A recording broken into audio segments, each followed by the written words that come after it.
তলোয়ার খানা বার করে আপনার জন্য বার হয়ে গেলাম, আপনাকে খুঁজতে বার হয়ে গেলাম।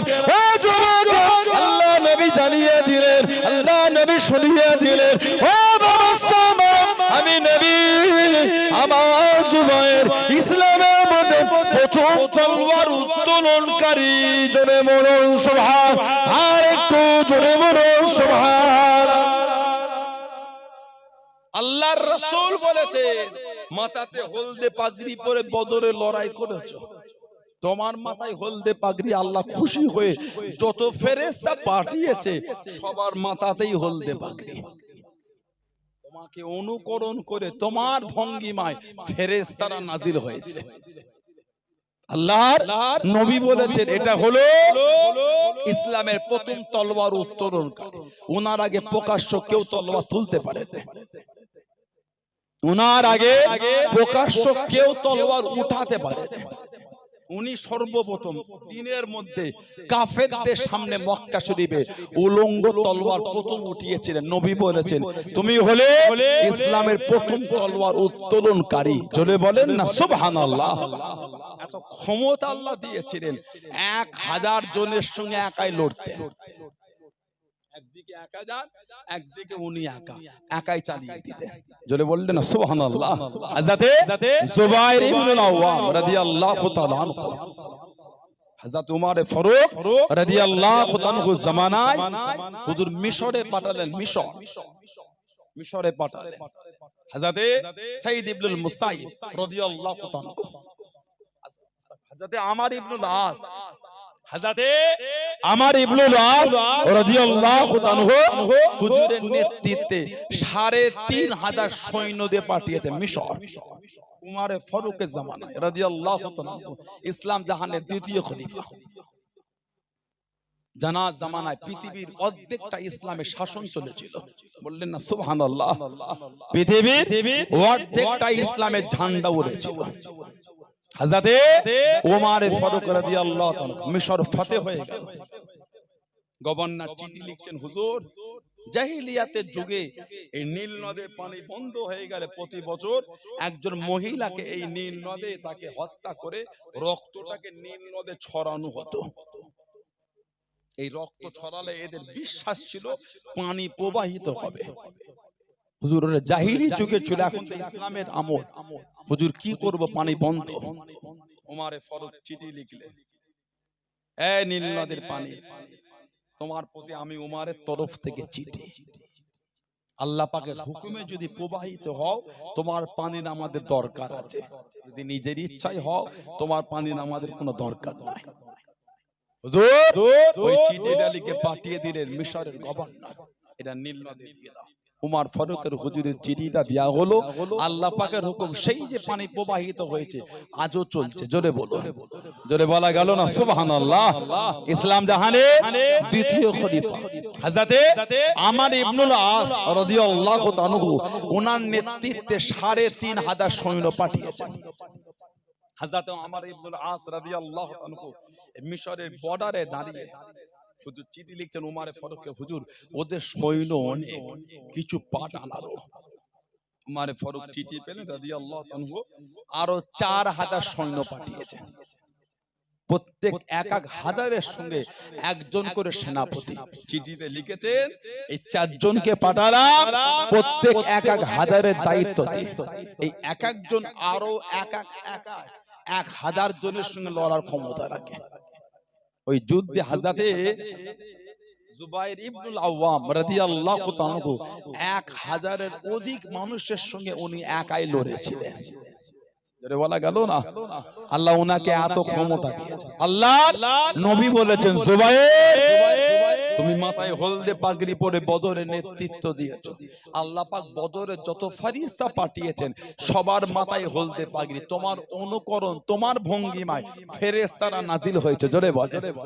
হুজুর আমার মুসলমান হয়ে গেলেন। ও যুবক, আল্লাহ আল্লাহ রাসূল সাহাবী হযরত জুবাইর ইবনে আওয়াম রাদিয়াল্লাহু তাআলা আনহু ওনাকে খেজুর গাছে পাতা তৈরি পাটি ওইটা দিয়ে জড়িয়ে দিয়া কোনো খেজুর গাছে পাতা তৈরি চাটাই ওটা দিয়ে জড়িয়ে দে হুজুরকে বেঁধে দিয়া কোনো একদিকে আগুন ধরিয়ে দিয়া কোনো আল্লাহ রাসূল সাহাবী হযরত জুবাইর ইবনে আওয়াম রাদিয়াল্লাহু তাআলা আনহু শরীরে পাটিখানা পুরে পুরে পুরে পুরে একদিকে পৌঁছে গেল চামড়াটা পুড়ে গেল গোশতটা সেদ্ধ হয়ে গেল চামড়া খসে খসে পড়ে যায় গোশতটা সেদ্ধ হয়ে গেল ও যুবক নাক দিয়ে মুখ দিয়ে ধোঁয়া কারা লাংসে চলে গেল আল্লাহ রাসূল সাহাবী হযরত জুবাইর ইবনে আওয়াম রাদিয়াল্লাহু তাআলা আনহু আর দম নিতে পারে না দমটা আটকে গেল হুজুর আমার শহীদ হয়ে যাবে হুজুর আমার শহীদ হয়ে যাবে ও যুবক আল্লাহ রাসূল সাহাবী হযরত জুবাইর ইবনে আওয়াম রাদিয়াল্লাহু তাআলা আনহু উনার সামনে উনার চাচা গিয়ে দাঁড়িয়ে গেল জুবাইর ইসলাম খানা ছেড়ে দাও জুবাইর দিন খানা ভুলে যাও জুবাইর কলেমা খানা ভুলে যাও আল্লাহ আল্লাহ রাসূলের মুহাব্বত খানা ছেড়ে দাও ও যুবক ও আমার মুরব্বি বাবা মায়েরা বোনেরা মহিলা মানাটা কাকে বলে মুহাব্বত কাকে বলে আল্লাহ আল্লাহ রাসূলকে কারা ভালোবেসে দেন আল্লাহ রাসূলের সাহাবী হযরত জুবাইর ইবনে আওয়াম রাদিয়াল্লাহু তাআলা আনহু হুজুর আমার জানিয়ে দিলেন হুজুর আমার শুনিয়ে দিলেন গোশত পুরা শরীরে চামড়া পুরা শরীরে দম আটকে গিয়েছে আল্লাহ রাসূলের সাহাবী জানিয়ে দিলেন ও আমার চাচা জান আমি জুবাইর আমাকে যদি জানে মেরে দেন আমি জুবাইর অন্তর থেকে আল্লাহ আল্লাহ রাসূলের মুহাব্বতটা মুছবে না জোরে বলুন সুবহান আর একটু জোরে বলুন সুবহান গোটা শরীরটা খেজুর গাছের পাটি দিয়ে জড়িয়েছে দড়ি দিয়ে বেঁধে আগুন ধরিয়ে দিয়েছে আহা কিতাব এসেছে চামড়া খসে খসে পড়ে গেছে গোশত সিদ্ধ হয়ে গেছে এই লাঞ্চে নাক দিয়ে আর মুখ দিয়ে ধোঁয়া ঢুকেছে দম নিতে পারছে না হুজুরে জীবনী পড়লে পাবেন দমটা আটকে গিয়েছে হযরত জুবাইর ইবনে আওয়াম রাদিয়াল্লাহু তাআলা আনহু চাচা ওই অবস্থায় কাছে দাঁড়িয়ে বলে জুবাইর দিনটা ছেড়ে দে পুরাতন ধর্মে ফিরে আয় আল্লাহ আল্লাহর রাসূলকে ভুলে যা ওই গোশত পুরা শরীরে চামড়া পুরা শরীরে দম আটকে যাওয়া অবস্থায় রাসূলের সাহাবী জবাব দিচ্ছেন চাচা আমি যদি জানেও মারা যায় আমার অন্তর থেকে ঈমানের কলেমা মুজবে না জোরে বলে আর একটু জোরে বলা গেল না মানা কাকে বলে এমনি সম্মান আল্লাহ পাক এত আলা করে না মাকাম দরজা ইজ্জত আল্লাহ পাক এমনি আলা করে না আল্লাহ আল্লাহর রাসূলকে তানাদের ভালোবাসা আল্লাহ আল্লাহর রাসূল তাদের মানা দেখছেন না প্যালেস্তাইনে মাসুম বাচ্চাটা বাপের লাশের খাটটা ধরে আছে বাপের খাট ধরে আছে মায়ের খাট ধরে আছে ঈমানের জজবা কিন্তু কমে না বলছি না ভুল বলছি ঈমানের জজবা কমে তখনও কিন্তু আল্লাহু আকবার তাকবীরের ধ্বনি কিন্তু রেখেছে আমাদের ঈমান তো মজবুত নয় বাচ্চা বাচ্চা ছেলে ওই ইসরায়েলের হিংস্র সৈন্যদের সামনে নিজেদের যে হায়দার কাররার শেরে খুদা আলী রাদিয়াল্লাহু তাআলা আনহু তার যে জজবা সেই জজবা আল্লাহ উম্মতের মধ্যে দিয়েছে বাচ্চা বাচ্চা ছেলেগুলো ইসরায়েলের হায়নাদের সামনে নিজের জজবাটাকে প্রকাশ করছে ওদের দেখো ওদের হাতে বন্দুক দেখো ভয় খায় না এরা হাতেতে ঝান্ডা নিয়ে তাকবীরের ধ্বনি তুলছে জোরে বলেন সুবহানাল্লাহ যে জুলুম শুরু করেছে আল্লাহু আকবার বুক ফেটে যাবে ভিডিওগুলো দেখলে 2 মাসের বাচ্চা 2 মাস কি অন্যায় বলেন তো 2 মাসের মাসুম বাচ্চা কথা বলতে শেখে ওই বাচ্চাটা শহীদ হয়ে গেল ফোনে ভিডিওগুলো দেখার মতো নয় বুক ফেটে যাচ্ছে ঠিক বলছে না ভুল অস্বীকারের জায়গা নাই। ইসরায়েলেরও কিছু কিছু নিরীহ মানুষ মরছে, এটা অস্বীকার করতে পারবেন? ইসরায়েলের যে বাচ্চা বাচ্চাগুলো মরছে, ওদের কি অন্যায় আছে? বলেন আপনি আমাকে, ওদের কি অন্যায়? ওদের তো অন্যায় নাই। ইসরায়েল তাদেরও তো নিরীহ মানুষগুলো মরছে। আজকে গোটা পৃথিবীর এই বিষয়ে চর্চা চলছে, আর আমার ভারতবর্ষের কিছু গদি মিডিয়া, পাঁচাটা মিডিয়া, আমার মনে হয় মণিপুরটা ইন্ডিয়ার বাইরে। মণিপুর বলে একটা জায়গা আছে, জানেন? ইন্ডিয়ার বাইরে তো, ওখানে গেলে ভিসা লাগে, পারমিশন নিতে হয়, তাই তো নাকি? ভিসা লাগে মনে হয়। মণিপুর ইন্ডিয়ার বাইরে, আর ইসরায়েলটা মনে হয় ইন্ডিয়ার একটা অংশ। এরা যা শুরু করেছে, কথা বুঝতে পারেন? সেদিনকে মিডিয়া বলছে প্যালেস্তাইন দেশটা ছেড়ে দিক না ইসরায়েলকে, ছেড়েই তো এটা হলো। গোটা পৃথিবী থেকে বিতাড়িত হয়ে কেউ জায়গা দিল না। 1947 কম বেশি, 1947 প্যালেস্তাইন দয়া করে ওই জায়গাটা দিয়েছিল। থাকো এখানে, পৃথিবীর কেউ জায়গা দিচ্ছে না, ঠিক না? হিস্টোরি ঘেটে দেখবেন। আজ এতটা বছর ধরে জুলুম করছেন। বাইতুল মুকাদ্দাস, যেটা আমাদের কিবলা, পৃথিবীর দ্বিতীয় মসজিদ, সুবহানাল্লাহ বলেন। বাইতুল মুকাদ্দাস আল কুদস, এমন একটা জায়গা নাই যেই জায়গায় নবীদের কদম পড়তে বাকি আছে।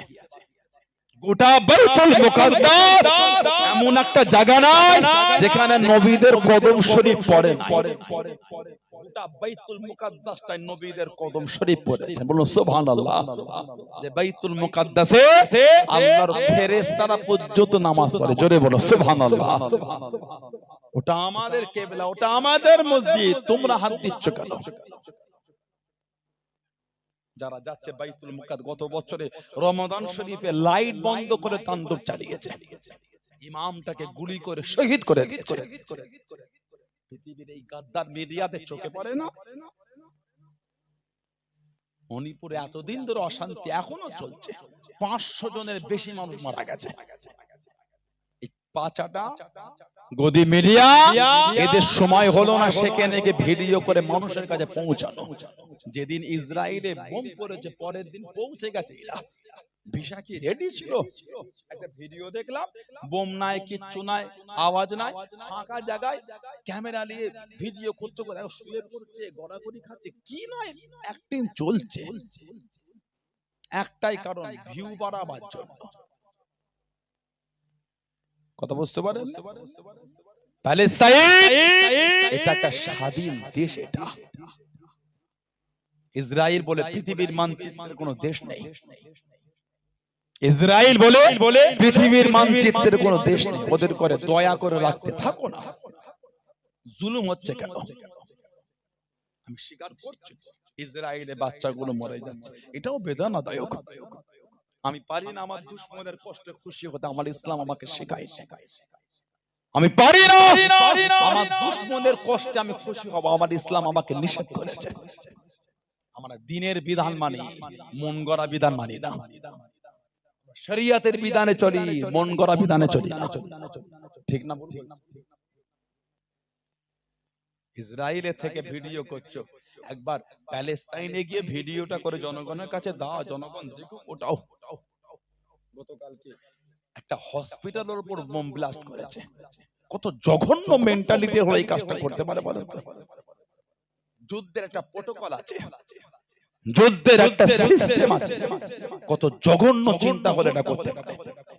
আল্লাহ পাক এই সমস্ত হিংস্রদের হাত থেকে, ইসরায়েল এই সমস্ত হায়নাদের হাত থেকে প্যালেস্তাইনকে আল্লাহ হেফাজত করে, বলুন আমিন। জোরে বলেন আল্লাহুম্মা আমিন। আল্লাহ বাইতুল মুকাদ্দাসকে হেফাজত করে, বলুন আল্লাহুম্মা আমিন। জোরে বলেন আল্লাহুম্মা আমিন। আপনাদের কাছে অনুরোধ, জোর হাত করে বলছি, ইসরায়েলের প্রোডাক্টগুলোকে ব্যান করেন। আপনি যদি একবার ইসরায়েলের প্রোডাক্ট না ব্যবহার করেন, না পান করেন, নাউজুবিল্লাহ, আপনি মারা যাবেন। নাই করলাম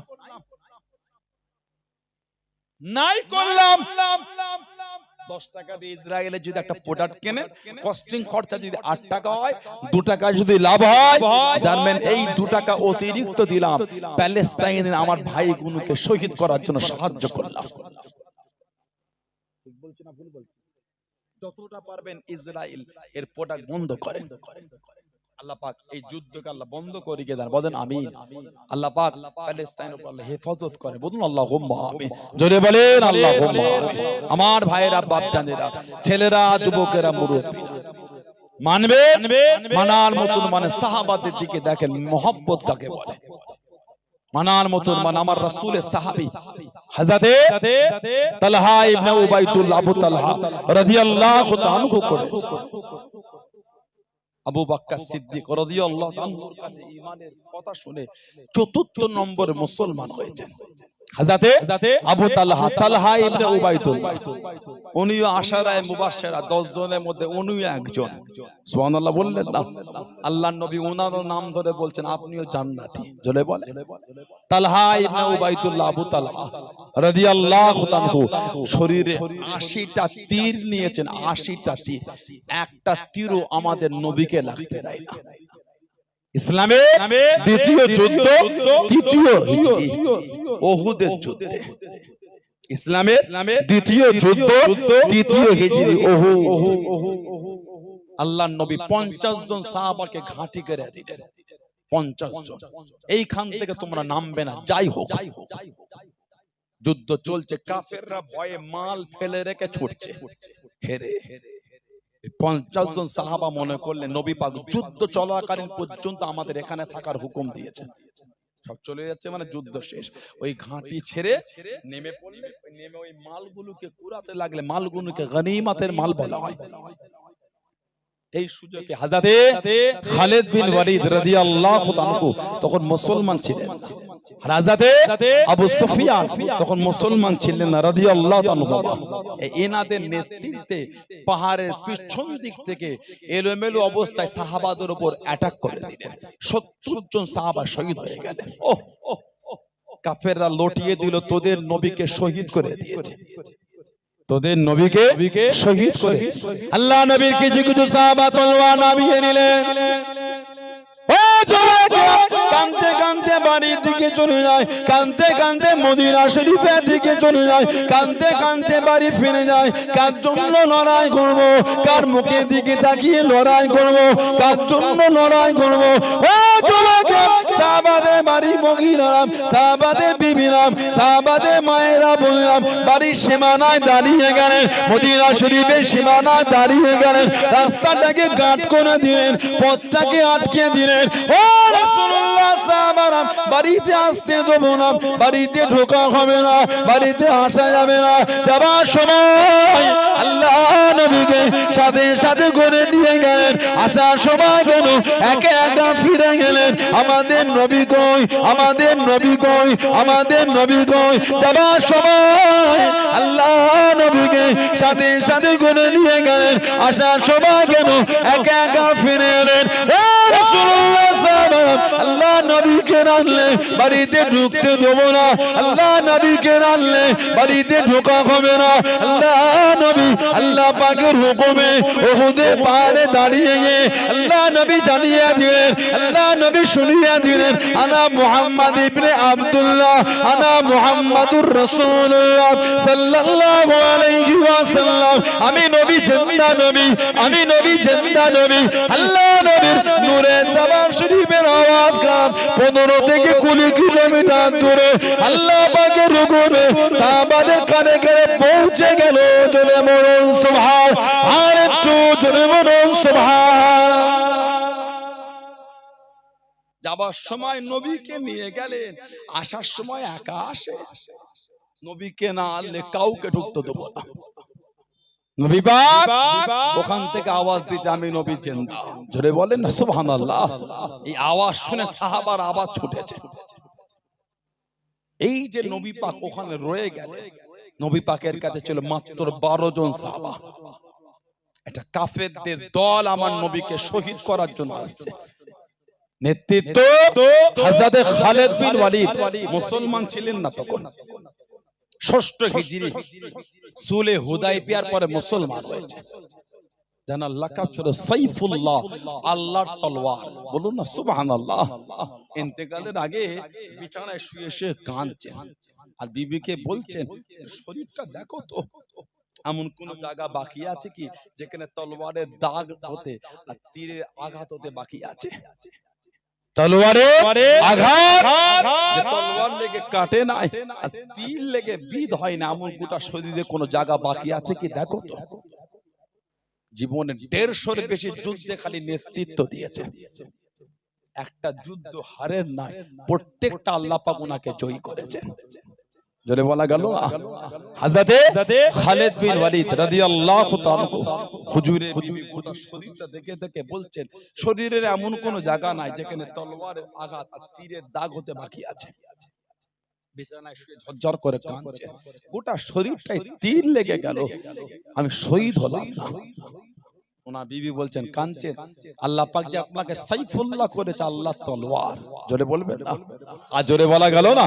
আল্লাহ নবী সামনে চলে গেলেন, আল্লাহ নবী কাছে দেখিয়ে দাঁড়িয়ে গেলেন, আসসালামু আলাইকুম ইয়া রাসূলুল্লাহ হাবিবাল্লাহ। আল্লাহ নবী সালামে জবাব খানা দিলেন, আল্লাহ নবী উত্তর খানা দিলেন, ইয়া রাসূলুল্লাহ হাবিবাল্লাহ, ইয়া রাসূলুল্লাহ হাবিবাল্লাহ। আল্লাহ পাকের নবী, হুজুর বিয়াদি মাফ করুন, আপনি আমার জন্য দোয়া করেন, আমি যেন শহীদ হয়ে যাই, আমি যেন শহীদ হয়ে যাই, আমি যেন শহীদ হয়ে যাই। আল্লাহ নবী জানিয়ে দিলেন, আল্লাহ নবী শুনিয়ে দিলেন, ও বাবা খালিদ বিন ওয়ালিদ রাদিয়াল্লাহু তাআলা আনহু, তুমি শহীদ হবে না বাবা, তুমি শহীদ হবে না বাবা। ইয়া রাসূলুল্লাহ হাবিবাল্লাহ, আপনি অমুক সাহাবীকে জানিয়ে দিন বাবা তুমি শহীদ হবে, আপনি অমুক জনকে শুনিয়ে দিন বাবা তুমি শহীদ হবে, আপনি অমুক জনকে জানিয়ে দিন বাবা তুমি শহীদ হবে। ইয়া রাসূলুল্লাহ হাবিবাল্লাহ, আল্লাহ পাকের নবী, হুজুর বিয়াদি মাফ করুন, আমি কেন শহীদ হব না, আমি কেন শহীদ হব না? আল্লাহ নবী জানিয়ে দিলেন, আল্লাহ নবী শুনিয়ে দিলেন, ও বাবা খালিদ বিন ওয়ালিদ রাদিয়াল্লাহু তাআলা আনহু, তুমি হলে আল্লাহ পাকের তলোয়ার, তুমি হলে সাইফুল্লাহ, তুমি হলে সাইফুল্লাহ। আল্লাহ পাকের তলোয়ার দুনিয়া কারোর কাছে হারবে না, দুনিয়া কারোর কাছে নত হবে না। ও বাবা খালিদ বিন ওয়ালিদ রাদিয়াল্লাহু তাআলা আনহু, তুমি হলে আল্লাহ পাকের তলোয়ার। জোরে বলুন সুবহান, আর একটু জোরে বলুন সুবহান। তুমি আল্লাহ তলোয়ার, তুমি আবার কার কাছে হারবে? উনি মুসলমান হবার আগে ওনার নেতৃত্বে ওই অ্যাটাক হয়ে গেল, 70 জন সাহাবা শহীদ হয়ে গেলেন। আমাদের নবীকে ঘিরে রেখেছেন 12 জন সাহাবা, 11 জন আনসারী মদিনা শরীফের সাহায্যকারী, একজন হলেন মুহাজির মক্কা শরীফ থেকে হিজরতকারী। নবী পাকের দিকে কাফেরদের দল যখন আসে, আল্লাহর রাসূল বলেছে, তোমাদের মধ্যে কেউ আছো এদের আটকাবে, যে এদের আটকাবে আমি নবী বলছি তাকে আমি নবী আমার সাথে আল্লাহর জান্নাতে সাথী বানানো হবে। বললেন না সুবহানাল্লাহ। হযরত আবু তালহা রাদিয়াল্লাহু আনহু বলছেন, হুজুর আমি যাই। নবী বললেন, তুমি নয়, অন্যজন কেউ যাও। হুজুর আমি যাই। নবী বলছেন, তুমি না, অন্যজন। 11 জন আনসারী সাহাবা রাদিয়াল্লাহু আনহুম আজমাইন একে একে শহীদ হয়ে গেলেন। উনি এবারে একা। হযরতে আবু তালহা রাদিয়াল্লাহু তাআলা আনহু উনি এবার একা। আমাদের নবী বলেছেন, তোমরা যদি আমি নবী আমার জিন্দা শহীদ সাহাবীকে দেখতে চাও, জিন্দা কিন্তু শহীদ, হেঁটে হেঁটে ঘুরে বেড়াচ্ছে, তোমরা আমার আবু তালহাকে দেখো। এটা আমি নবী আমার জিন্দা শহীদ সাহাবী। জোরে বলবেন না? নবী পাক বলছে, আবু তালহা এবার তুমি যাও, এদের আটকাও। হযরত আবু তালহা চলে গেলেন, কাফেরদের সাথে লড়তে লাগলেন, কাফেরদের সঙ্গে লড়তে লড়তে কাফেরদের করে পিছিয়ে দিয়ে ছুটে ছুটে আল্লাহ নবীর সামনে চলে গেলেন, আল্লাহ নবীর কাছে দিয়ে চলে গেলেন, আল্লাহ নবীকে কোলে নিয়ে আল্লাহ নবীকে পিঠে নিয়ে পারে উঠিয়ে নিয়ে কাফেরদের দিকে ঝাঁপিয়ে পড়ে আবার যুদ্ধ করতে করতে আবারও পিছিয়ে দিয়ে ছুটে ছুটে আল্লাহ নবীর কাছে দিয়ে চলে গেলেন। জানেরা মায়েরা বোনেরা মহিলা আল্লাহ নবীকে কোলে করে নিয়ে আল্লাহ নবীকে পিঠে করে নিয়ে আর একটা উঠিয়ে দিয়ে আবার কাফেরদের দিকে ঝাঁপিয়ে গেলেন কাফেরদের সঙ্গে লড়তে লড়তে কাফেরদের পিছিয়ে দিয়ে আল্লাহ রাসূলের সাহাবী হযরত আবু তালহা রাদিয়াল্লাহু তাআলা হুজুরের শরীরে 80টা তীর লেগে গেল গোটা শরীর খানা চাচেরা হয়ে গেল আর দাঁড়িয়ে থাকতে পারে না জমিনে পড়ে গেলেন হযরত আবু বকর সিদ্দিক রাদিয়াল্লাহু তাআলা আল্লাহ নবীর সামনে চলে গেলেন আল্লাহ নবীর কাছে দেখিয়ে দাঁড়িয়ে গেলেন ইয়া রাসূলুল্লাহ হাবিবাল্লাহ হুজুর আপনি কেমন আছেন ও জোরে আল্লাহ নবী জানিয়েছিলেন আল্লাহ নবী শুনিয়েছিলেন ও বাবাজি আবু বকর রাদিয়াল্লাহু তাআলা আমি নবী আমার খবর পড়ে নেবেন আমার আবু তালহাকে দেখেন আল্লাহ নবী জানিয়েছিলেন আল্লাহ নবী শুনিয়েছিলেন ও বাবা আবু তালহা রাদিয়াল্লাহু তাআলা আমি নবী এখান থেকে আল্লাহ পাকের জান্নাতে তোমার থাকা জায়গাটা আমি রাসূলুল্লাহ দেখতে পাচ্ছি জোরে বলুন সুবহান আর একটু জোরে বলুন সুবহানাল্লাহ 80টা তীর শরীরে লেগেছে দাঁড়িয়ে থাকতে পারছে না জমিনে লুটিয়ে গেলে সিদ্দিক আকবর নবীর কাছে নবী বলছে আমার খবর পরে নেবে আমার আবু তালহাকে আগে দেখো আল্লাহ নবী বলেছেন আবু তালহা এখান থেকে আমি নবী জান্নাতে তোমার থাকা জায়গাটা দেখতে পাচ্ছি বললেন না 80টা তীর শরীরের মধ্যে নিয়েছে একটা তীরও আমাদের নবীকে লাগতে দেয় না সাহাবাদের ইজ্জত এমনি এত আলাদা মানে শুধু মুখে বললে হয় না কাজও কিছুটা রূপ দিতে হয় দাবি তো সবাই করে মানে তাই যদি হলো সমাজে দিনের দিন সুদ এত বাড়লো কি করে সবাই বলে মানে সুদ বাড়ছে কি করে এখন তো বাড়ির মেয়েগুলিও শুরু করেছে আপনাদের পারুলিয়া নদিয়া এলাকার কি খবর এখন বাড়ির মেয়েগুলিও সমিতি খুলেছে দল খুলেছে কথা বলে না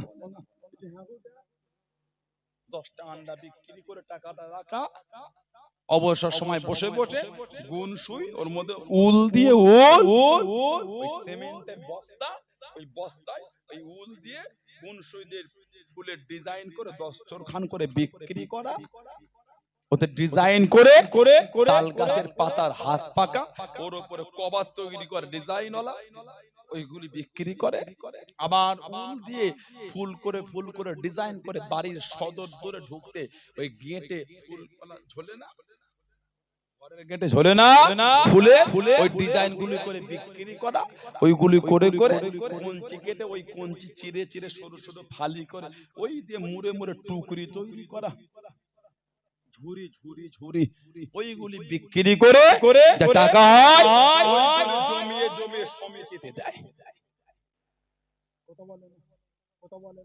হারাম না হালাল কি বলে এখন কোরআন শরীফ আমাদের বাড়ি সাজানো জিনিস হয়েছে কোরআন শরীফ এখন আমাদের বাড়ি সাজানো জিনিস হয়েছে সাজানো মাথার দিকে নতুন ঘর করেছে নতুন রং করেছে পাথর লাগিয়েছে লাইটিং করেছে এসি লাগিয়েছে সুন্দর খাট করেছে হালাল টাকায় করেছে আল্লাহ বরকত দেন আল্লাহ সুখী করেন বলেন আমিন ওই ঘরের মাথার দিকে সেই উপরে দেয়ালে ফুটো করে বিট করে ডিল করে দুটো ক্লাম লাগিয়ে মোটা একটা কাঁচ ওর মধ্যে দিয়ে এঁটেছে সোনালী কালার একটা রেহেল কিনেছে আর কোরআন শরীফ মাথার দিকে সেই উপরে রেখেছে হুজুর সেই কোরআন শরীফটা মাথার দিকে রেখেছে উপরে রেখেছে এমন জায়গায় রেখেছো পড়তে গেলে মই লাগাতে হবে কথা বলে না